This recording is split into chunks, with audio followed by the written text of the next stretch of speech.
So, it really makes you think, doesn't it, when it comes to, like, what we eat. What works wonders for one person can just be a complete disaster for another. It's like our bodies have their own, unique operating systems. Yeah, absolutely. And, the idea that there's just one perfect diet for everyone, well, Mm-mm.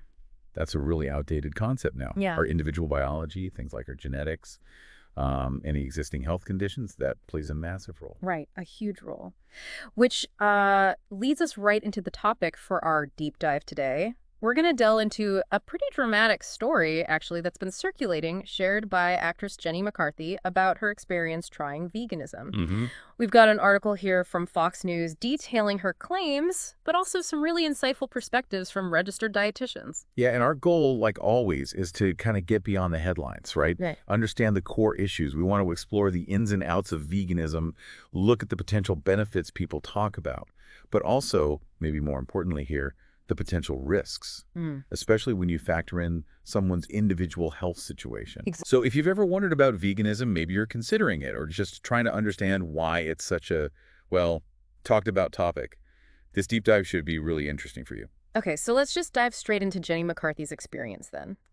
According to the article, she was on the Heal Squad podcast and made a pretty startling statement.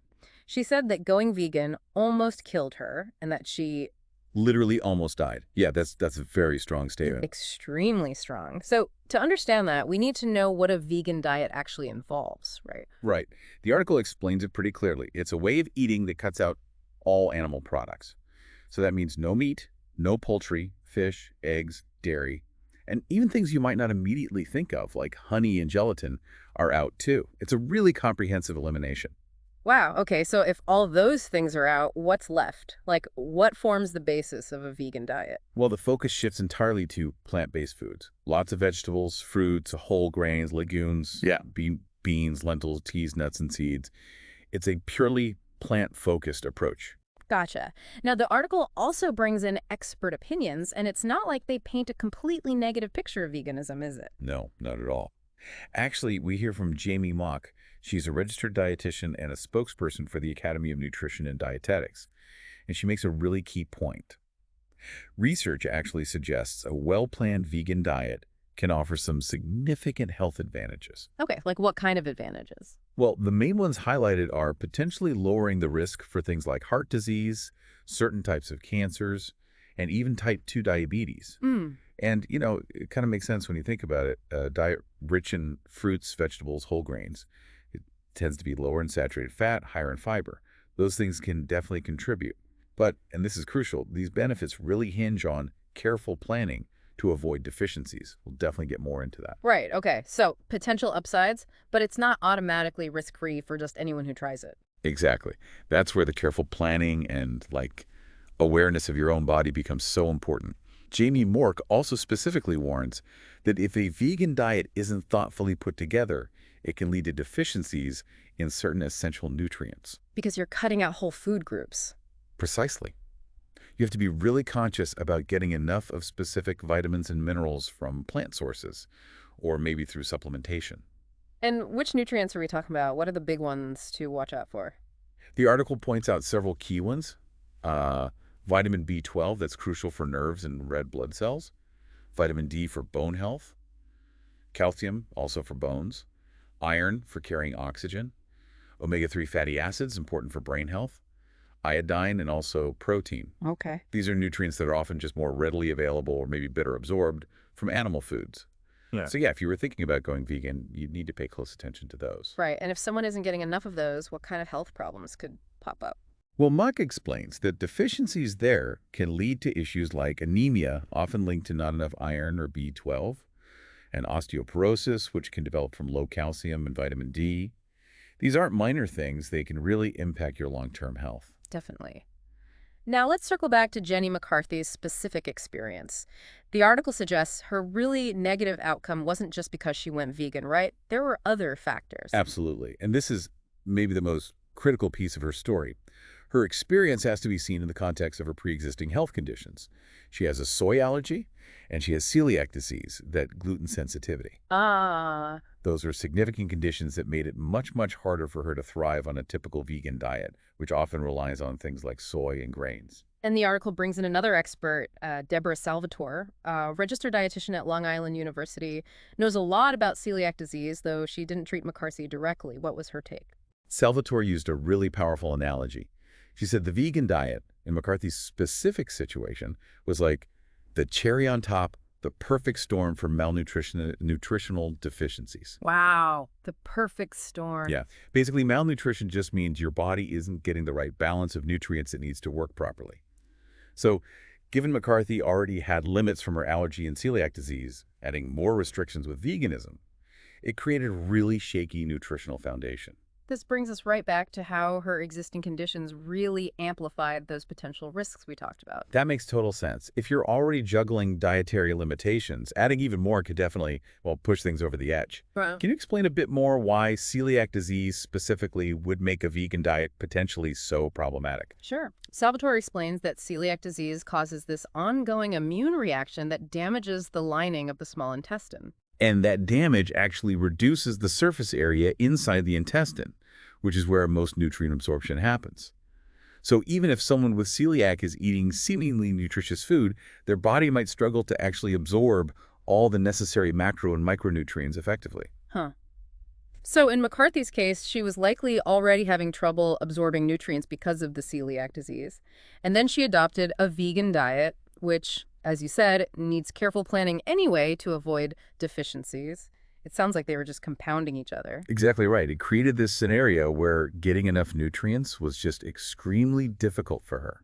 However, and this is a really important point, Salvatore she also states that a vegan diet can be a healthful and realistic diet. Okay, so she's not totally dismissing veganism itself then. Not at all. Hmm. Her crucial point, though, is that individuals need to be, in her words, vigilant that the body's nutritional needs are being met. Yeah.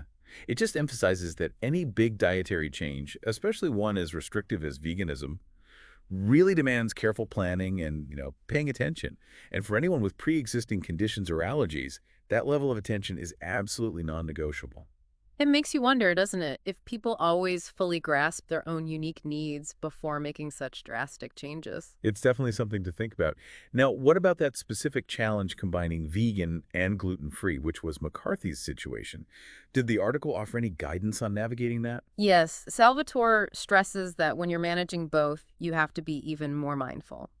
For instance, if you cut out gluten-containing whole grains, which are often good sources of fiber and certain vitamins, you need to actively replace them with good gluten-free whole grain alternatives. You can't just leave that gap. And the article actually lists some of those alternatives, which is super practical. What were some examples?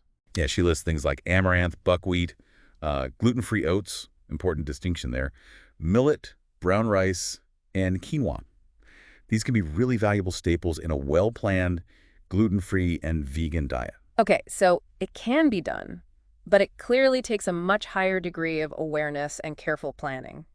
The article also seemed to highlight general advice about really listening to your body when you make big dietary shifts. Oh, absolutely. That's vital advice for anyone making any major change to how they eat, vegan or not.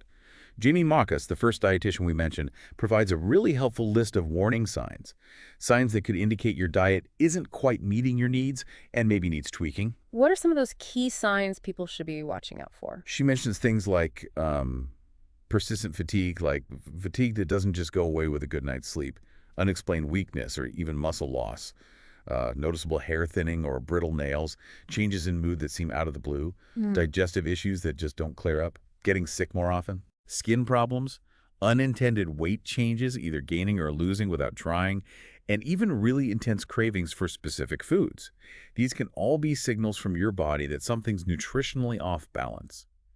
It's a good reminder for you, the listener, to really tune into how you feel when making big dietary changes. That's a really useful list. Definitely things to keep in mind. Now, just to offer that balanced perspective again, the article did briefly include a viewpoint on diets with meat, right? Yes, quickly. Laura Feldman, another registered dietitian points out that while vegan diets might be lower in saturated fats, diets that do include meat also provide their own set of nutritional benefits. It's just a reminder that there isn't only one healthy way to eat. Veganism is one approach among many. Right. What's interesting is how the article doesn't really frame veganism as inherently good or bad. It really emphasizes the importance of the individual's specific health context. So, okay, to kind of wrap up this deep dive, What would you say are the most important takeaways from Jenny McCarthy's experience and these expert opinions? I think the central message really is that her experience is a powerful illustration of how critical individual health factors are when choosing any diet, but especially one like veganism. Hmm. While a well-planned vegan diet can be healthy for some, it absolutely demands careful attention to meeting all nutritional needs. And that becomes even more critical for people with pre-existing conditions like allergies or, medical issues like celiac disease. What really stood out to you from our chat? Yeah, I think for me, it's that clear reminder. Hmm.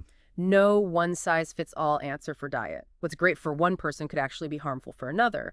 And the experts really hit home the importance of being informed and, like you said, vigilant about your own nutritional needs, especially if you're thinking about a major shift like going vegan. Exactly. And it really underscores the value of maybe talking to healthcare professionals, Hmm. like registered dietitians. They can give you personalized advice based on your unique health picture and needs. Definitely.